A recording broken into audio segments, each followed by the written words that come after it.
Normally యూట్యూబ్లో అయినా only acting తీసుకుందాం. యాక్టింగ్లో అమ్మాయిలు సర్వైవ్ అవ్వడం చాలా ఈజీ అని చాలామంది అనుకుంటారు. కానీ అనుకున్నంత ఈజీ కాదు. అంటే మన పక్కనే ఉండి ఒక స్టేజ్లో హెల్ప్ చేసిన వాళ్ళు మీరు ఇందాక అన్నట్టు పెద్ద స్టేజ్కి వెళ్ళాక చెయ్యి ఇచ్చి మళ్ళీ పైకి లాగుతారంటే లేదు, ఆల్రెడీ హెల్ప్ చేశాం కదా అన్న ఒపీనియన్లో వాళ్ళు ఉండొచ్చు. మామూలుగా వాళ్ళు అనుకున్నంత కేక్ వాక్ అయితే కాదు. అండ్ ఆల్సో అంటే somehow అంటే I don't want to take the gender, అబ్బాయిలకి బెటర్ అమ్మాయిలకి బెటర్ అని కాదు, కానీ number of male counter parts in the industry చాలా ఎక్కువ. ఫీమేల్స్ బయటకు వచ్చి యాక్టింగ్ చేసే వాళ్ళు చాలా తక్కువ. సో బయట ఎలా ఉంటుందంటే వచ్చి చేసే వాళ్ళే తక్కువ కాబట్టి చేసిన అందరికీ ఏదో ఒక ఆపర్చునిటీ వస్తుంది అన్నట్టు ఉంటారు. కానీ నో, నాట్ నెసెసరీ. బట్ చెప్పాలంటే for a man span in the industry ఎక్కువ ఉంటుంది దాన్ ఫర్ అ ఉమెన్. అంటే not just YouTube, not just cinema, he can work అంటే ఒక అట్లీస్ట్ ఒక 20-30 years ఎరాలో తను multiple films, multiple genres, age అన్ని play చేయగలడు. అమ్మాయి వరకు వచ్చేసరికి చాలా కన్స్ట్రక్టివ్ అండ్ రెస్ట్రిక్టెడ్ ఎన్విరాన్మెంట్ అయిపోయింది. ఈ ఏజ్ నుంచి ఈ ఏజ్, ఇంత నుంచి ఇంత, ఈ కైండ్ ఆఫ్ రోల్స్ అని స్టీరియో టైప్ అయిపోతుంది బాగా. Men have more options to explore where women don't. అది అన్ఫార్చునేట్లీ మరి ఎందుకు అర్థం కాదో జనాలకి కానీ బయట కానీ. Again you can't keep explaining people అంటే ఇది ఇది ఇది ఇది అని నువ్వు అందరికీ చూపించలేవు. కానీ అబ్బాయిలకైతే ఈ వర్క్ కాబట్టి ఆ వర్క్, లేకపోతే ఈ పర్సన్ కాబట్టి ఆ పర్సన్, వాళ్ళతో పాటు డే అండ్ నైట్ జర్నీ చేస్తారు. వాళ్ళు ఈ పని కాబట్టి ఆ పని చెప్తే మొహమాటం లేకుండా చేస్తారు. సో దట్ వాళ్ళతో కొంత జర్నీ చేస్తే నెక్స్ట్ ఆపర్చునిటీ వస్తుంది. అమ్మాయిలకి ఆ ఫెసిలిటీ కూడా లేదు కదా. ఈ పర్సన్ ద్వారా మనకి ఒక ఆపర్చునిటీ వస్తుందని తెలిసిన అమ్మాయి అయినందువల్ల యూ హ్యావ్ సమ్ బౌండరీస్. దీన్ని దాటి ఈ అవర్స్ దాటి నేను పని చేయలేను, ఈ అవర్స్ దాటి నేను మీట్ అవ్వలేను, ఈ ప్లేస్ దాటి నేను బయటికి రాలేను. సో ఇవి కష్టం. అవి డెఫినెట్లీ అంటే సో ఇండస్ట్రీలో సోషలైజింగ్ అనేది ఎంత ఇంపార్టెంట్ అంటే నువ్వు ఏదో పార్టీలకి వెళ్ళాలి, తాగాలి, తిరగాలి అనే కాదు, కానీ you ten to meet more people. నీకు అసలు అంటే ఒక కాస్టింగ్ కాల్ పెట్టే వరకు అక్కడ రిక్వైర్మెంట్ ఉంది ఆ ప్రొడక్షన్ హౌస్ లో అన్న విషయం కూడా మన దాకా రాదు. అది పబ్లిక్ గా అనౌన్స్ చేయరు, ఇన్సైడ్ సర్కిల్లోనే మాక్సిమం కాస్టింగ్ అయిపోతుంది. సో నాకు ఈ ప్రొడక్షన్ హౌస్ లో ఆ ప్రొడక్షన్ హౌస్ లో కొద్ది గొప్ప కాంటాక్ట్స్ ఉంటే ఓహో ఇక్కడ కాస్టింగ్ ఉంది అని వాళ్ళ ద్వారా వీళ్ళ ద్వారా తెలుస్తుంది. అసలు నాకు కాంటాక్ట్సే లేనప్పుడు ఛాన్స్ లేదు నాకు తెలియడానికి. ఆ సినిమా అయిపోయి అరే ఈ రోల్ వీళ్ళు చేశారు నాకు ఎందుకు రాలేదు అని తర్వాత అనుకుంటే because you don't know people from that media house. అంటే you don't have to go partying, you don't have to chill with people, but నీకు సోషల్ సర్కిల్ అయినా తెలిసే ఇది ఉండాలి. బట్ సమ్హౌ అందరం జెల్ అవ్వలేము. అంటే for me I have some like I told ఆ బౌండరీస్ వల్ల నేను కొన్ని జెల్ అవ్వలేము, కొన్ని చేయలేము. For men it is definitely beneficial. అట్లా నిజంగా సోషల్ అయ్యి పార్టీస్కి వెళ్ళి డస్ దట్ అంటే మనం విజిబుల్ గా ఉంటే ఆపర్చునిటీస్ వస్తాయా అంటారు. ప్రాబిలిటీ నాకైతే కనిపిస్తుంది.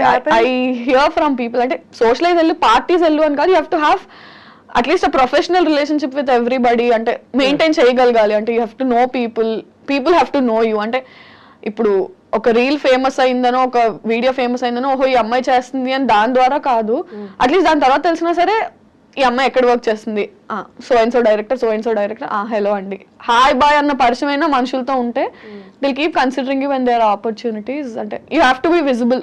నువ్వు వాళ్ళతో కాంటాక్ట్ లో టచ్ పాయింట్స్ టచ్ చేస్తూ ఉంటే విల్ బి విజిబుల్ అన్నది నేను విన్నాను. మరి కానీ విరాజ్ దా ఇజంట్ దిస్ కన్ఫ్యూజింగ్ ఏంటి అంటే ఇవాళ హిట్ అయింది, వీఆర్ ఫేమస్ టుడే, రేపు ఇంకొకటి వస్తుంది, వీఆర్ నో బడీ, మళ్ళీ ఆపర్చునిటీ కోసం చూస్తూ ఉంటాం, మళ్ళీ ఒక ఆపర్చునిటీ వస్తుంది, మళ్ళీ అలా మెరుస్తూ ఉంటాం.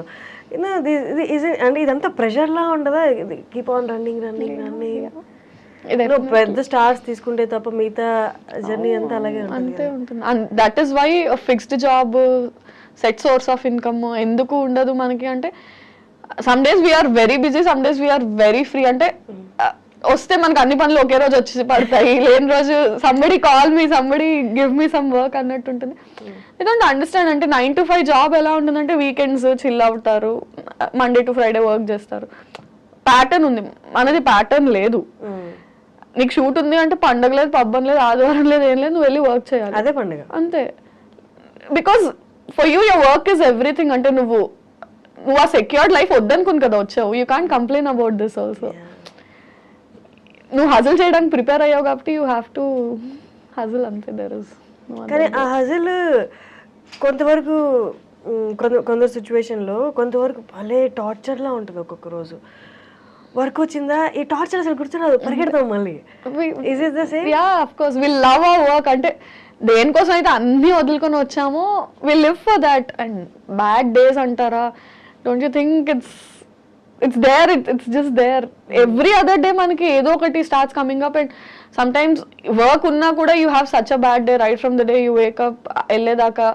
Things don't fall in place, bad న్యూస్లు వింటాము, ఇందులో నువ్వు సెలెక్ట్ అవ్వలేదు, ఇది నీకు రాలేదు, డైరెక్టర్ సేస్ ఎందుకు ఇన్ని టేకులు తీసుకుంటున్నావు, ఈ షాట్ బాగాలేదు, personally financially, and you can't complain about it. Worst part is ఇప్పుడు ఇంట్లో వాళ్ళు చేసింది అనుకో, చూడు నువ్వు చేయమన్నావు ఇట్లా చేసినా అవ్వట్లేదు, what will you complain? Something you chose about, there is nothing you can complain about. Suffer, just suffer అంతే.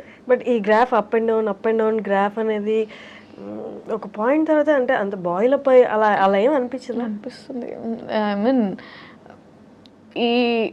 ఈ ఫీల్డ్ అని కాదు, మనం చూస్ చేసుకునే చాయిసెస్లో కన్వెన్షనల్ ఫీల్డ్స్ కాకుండా ఇంకా ఏ ఫీల్డ్లో, ఆర్ట్ ఫీల్డ్స్లో చూస్ చేసుకున్నప్పుడు ఏది ఎక్కువ స్టేక్లో ఉంటుందంటే మెంటల్ హెల్త్.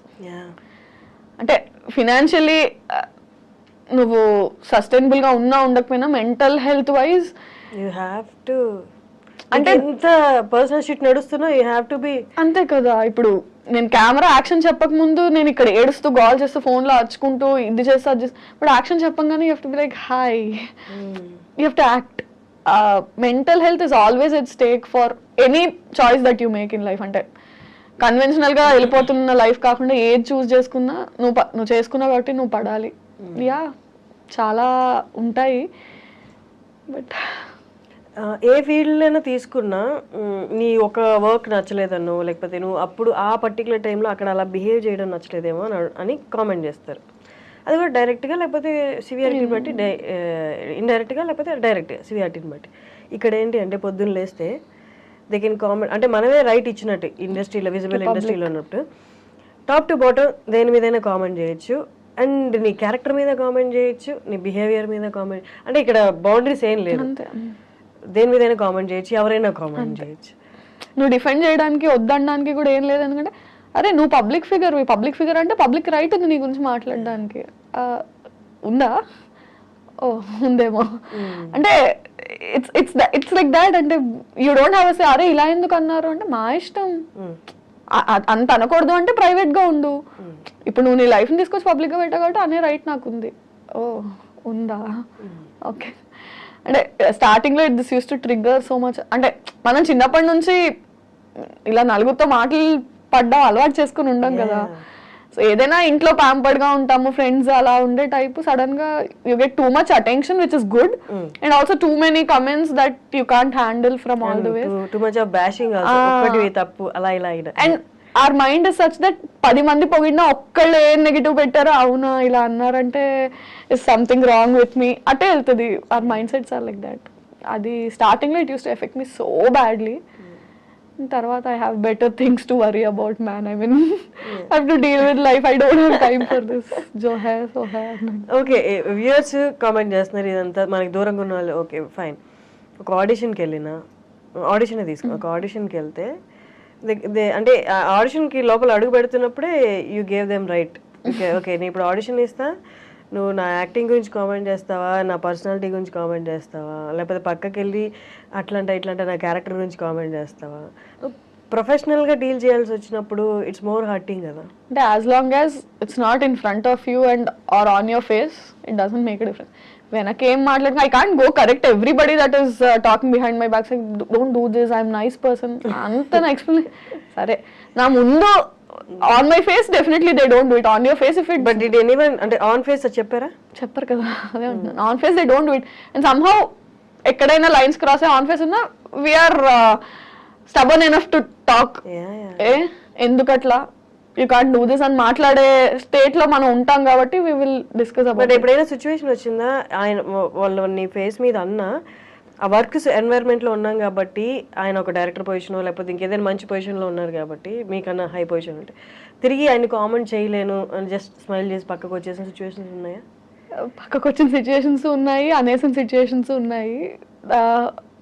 చాలా రోజులు అనేసిన తర్వాత ఫీడ్బ్యాక్ లో వచ్చి you can't say that he or she is in a better position or ఇది కాబట్టి you have to not do it అన్న ఇన్పుట్స్ విన్నాక ఫైన్ చలో లోలో ఉన్నాను మళ్ళీ మాటలు కూడా ఎందుకు అని కంట్రోల్ అంటే దట్స్ హౌ యూ లెర్న్ ఏమో కదా ఒకటి చేసిన తర్వాత with that you learn that ఓహో ఇది చేసి ఉండకూడదు అనేసిన సిచ్యుయేషన్స్ చాలా ఉన్నాయి దాని తర్వాత నేర్చుకుని ఇప్పుడు ఇట్స్ లైక్ యా